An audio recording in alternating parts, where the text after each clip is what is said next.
At 9:42 Eastern Time, the most powerful military command hub on the planet stopped and asked a single question: is this order real?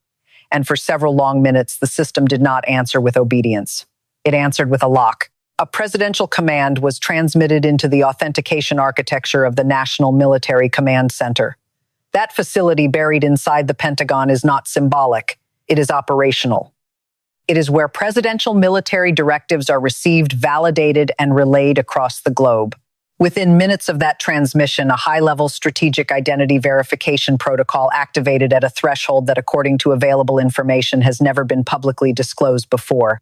Then the system returned a technical status, authentication lock. Let me say that again so it lands properly. The system did not confirm. It did not reject. It locked. Internally, the order was labeled unverified. Normal transmission channels temporarily froze. The relay chain was interrupted.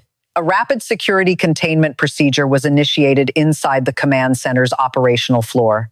Screens did not go dark, operations did not cease, but the specific directive did not move forward through the chain of command. There was no public description of the content of the order, no characterization of its objective, no statement regarding intent. Only confirmation of status, authentication incomplete. This is not a political reaction. This is a systems reaction. Shortly after a spokesperson for the U.S., Department of Defense issued a tightly worded confirmation. According to that statement, a standard technical authentication protocol was activated in accordance with existing security procedures. The language matters. Standard protocol, existing procedures. The statement further clarified that a command had been transmitted but had not completed the multi-layer verification process required for strategic directives. Notice what was not said. There was no indication that the order had been rejected, no confirmation that it had been canceled, no declaration of invalidity, only that the strategic identity validation mechanism had been triggered under established security standards. The department declined to comment on the substance of the order. It declined to elaborate on the specific technical anomaly. It emphasized process. Here is where you need to understand the context. The National Military Command Center sits at the core of the United States military command architecture.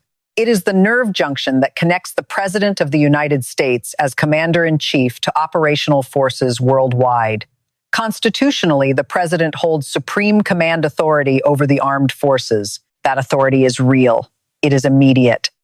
It is not theoretical, but execution does not bypass structure. Every strategic military directive moves through layered authentication safeguards designed to confirm identity, continuity, and integrity. These layers exist to prevent unauthorized action, technical compromise, or systemic misinterpretation. They are quiet by design, invisible by necessity. When one of those layers triggers an authentication lock at this level, it is not a clerical pause. It is a structural event. This is where the moment shifts from an action to an institutional collision. Any disturbance inside this command center carries national significance because it touches the apex of the command chain, not a department, not an agency, the top of the structure. The junction where presidential authority becomes executable force. There is no public record of a declared authentication lock applied in response to a sitting president's transmitted military directive. If that holds, it places this moment in territory without a clear precedent. This is not yet a constitutional crisis. No authority has been reassigned. No chain of command has been publicly altered. But the system has signaled friction at the highest tier of power transmission. And here is the gravity. When the mechanism designed to execute command instead pauses to verify command, the issue is no longer about policy. It is about control of the mechanism itself. The question now is not what the order contained. The question is what happens inside a system built for immediate obedience when verification interrupts command at the very top. Now step inside the mechanism itself. 9:42 Eastern Time, the order enters the system. At that exact minute, according to the established sequence, the presidential directive is routed into the authentication architecture embedded within the National Military Command Center. This is automated at first. No debate, no interpretation. Code meets protocol. 9:44 Eastern Time, the verification chain detects a technical irregularity, not a policy objection, not hesitation. a technical inconsistency somewhere in the multi-layer identity confirmation sequence. The system flags it. The process does not complete. This is where the pace changes. 9:47 Eastern Time authentication lock activates internally. 3 minutes. That is the entire window between transmission and lockdown. The relay procedure pauses. Transmission halts inside the channel. The order does not proceed down the operational ladder. Officials on duty escalate the issue up the Pentagon chain of supervision. Senior command authorities are notified under standing procedure. A security review group is convened in accordance with standard defense protocols. No military action is reported as executed. That detail matters more than it appears. Because in the architecture of American command authority, once an order clears authentication, execution moves with extraordinary speed. The fact that nothing moved means the lock engaged before operational translation. Here is the institutional hinge: the system stopped itself. Now we examine how. The authority exercised in that moment was not a political veto.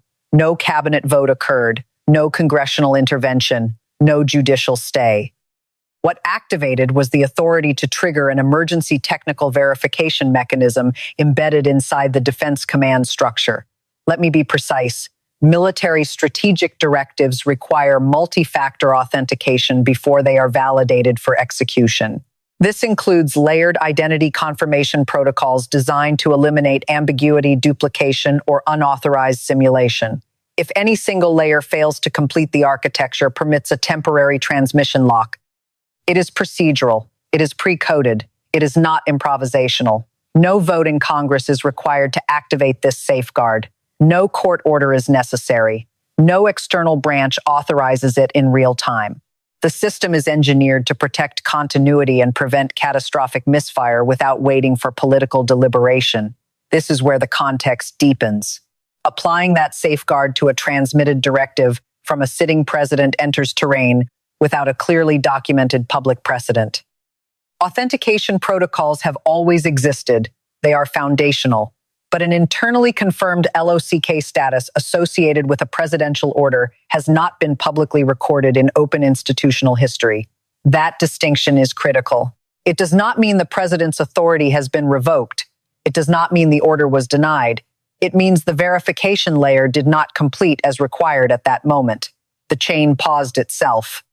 And when a chain built for immediacy pauses at the apex, the stress point is not political disagreement, it is structural friction. Now consider what remains unknown. The specific content of the directive has not been disclosed. Officials have provided no description of its objective scope or urgency. The technical trigger that produced the UNVERIFIED designation has not been detailed. There is no confirmation whether the anomaly stemmed from a digital mismatch, a procedural irregularity, a timing inconsistency, or another classified safeguard parameter. An internal review is underway. That has been confirmed. Authorities cite national security restrictions as the reason for withholding granular explanation. That is consistent with protocol. Strategic authentication mechanisms are not discussed publicly in detail. Their opacity is part of their deterrent value. But opacity creates tension, because without clarity on the cause, observers are left assessing implications. If this holds as described, the key variable is not the order itself, it is the mechanism that paused it. Was this an automated fail-safe operating as designed? Was it a redundancy check responding to a routine anomaly? Or does it signal a deeper synchronization issue between executive transmission channels and defense authentication architecture? Those answers are not yet available. And this is where the broader landscape becomes impossible to ignore.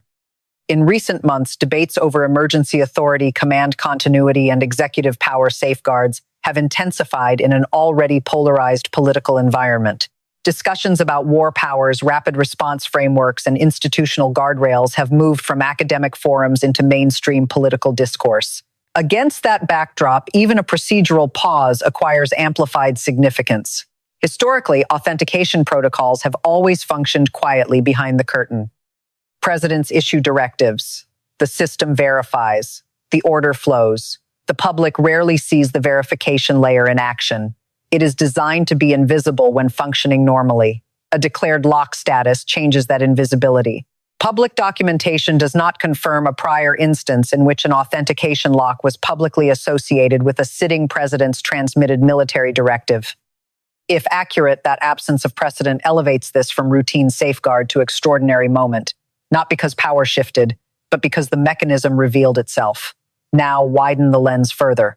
The global security environment is currently described by multiple defense assessments as elevated. Several geopolitical flashpoints remain active. Strategic readiness levels fluctuate in response to real-world developments.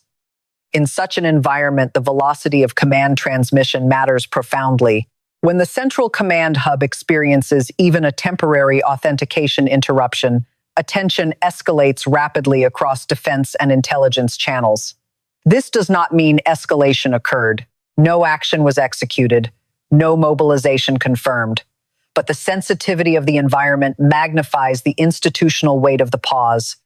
Here is the deeper layer many overlook. Systems built for rapid response are also built for catastrophic prevention. The same architecture that allows immediate command execution also contains internal brakes designed to prevent irreversible error. Tonight, the brake engaged.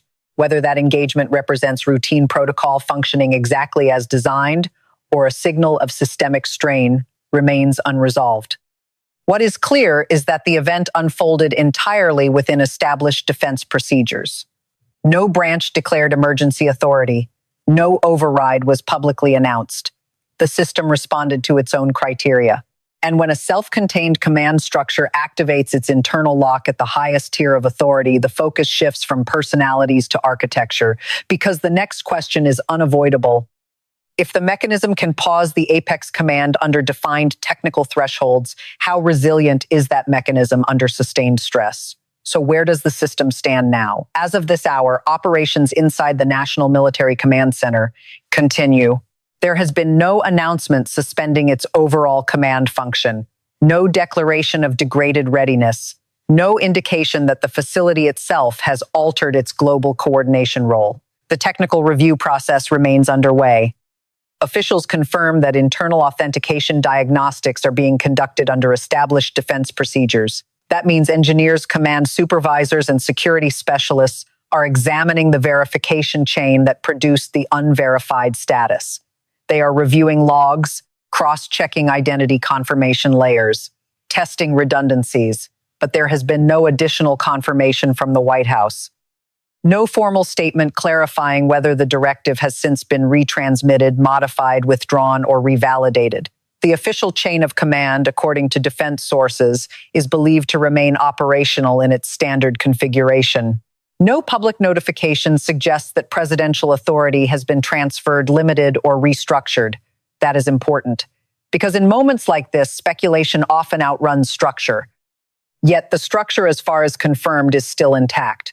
Here is where we separate disruption from collapse. The United States system of checks and balances is not only legal and political, it is also technical. Embedded within its national security architecture are safeguard mechanisms designed to ensure that command authority is both legitimate and properly authenticated before execution. These are not afterthoughts. They are engineered constraints meant to protect continuity and prevent catastrophic miscalculation. The emergency mechanism triggered in this instance exists to protect the integrity of the chain of command. It does not nullify authority, it verifies it. But when such a mechanism activates at the highest level, it inevitably raises deeper institutional questions. How does the system interpret anomalies when they occur at the apex of executive command? What thresholds trigger protective interruption, and who ultimately defines when verification is complete? This is not about partisan alignment. It is about structural resilience. The potential impact of this moment may depend less on the specific directive and more on how the authentication event is interpreted within constitutional frameworks. If this holds as described, it may influence how executive authority is understood during emergency conditions. It may prompt renewed scrutiny of the technical guardrails that sit between presidential command and military execution. That does not mean authority has shifted. There is at this point no statement confirming any change in presidential power. No official declaration suggests that constitutional roles have been altered. The president remains commander-in-chief. The defense structure remains operational. Yet the activation of authentication lock in this context introduces a rare variable into the equation, visible friction at the transmission point of supreme command. And that friction matters because it reveals the architecture beneath the authority. The internal review continues. Federal defense authorities are expected to provide further clarification if and when national security parameters allow.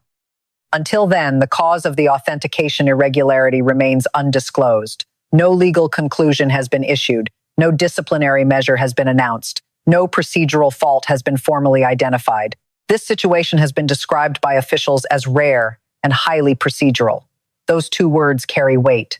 Rare suggests infrequency within institutional memory. Procedural suggests adherence to design rather than improvisation.